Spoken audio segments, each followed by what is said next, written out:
vorbește lumea care și cum vrea, și nu știu de unde vorbele-mi ia, că de atâtea vorbe care le-am avut, nu trecem prin viață și n-aș fi crezut, că de atâtea vorbe care le-am avut, nu trecem prin viață și n-aș fi crezut.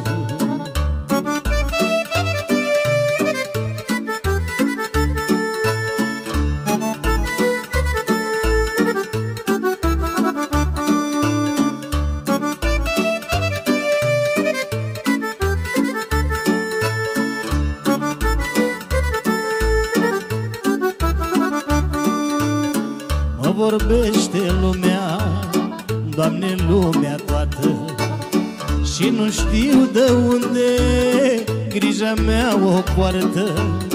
N-am făcut la nimeni, Doamne, niciun rău, ce-o avea ea oare cu sufletul meu? N-am făcut la nimeni, Doamne, niciun rău, ce-o avea ea oare cu sufletul meu?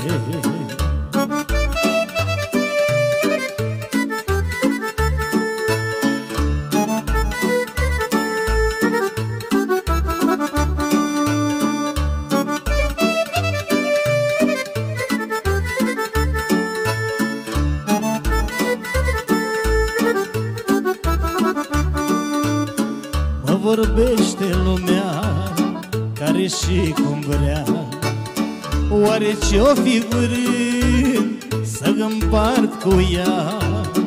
De ce nu mă lasă să trăiesc cum pot? Ce-o avea ea oare cu al meu noroc?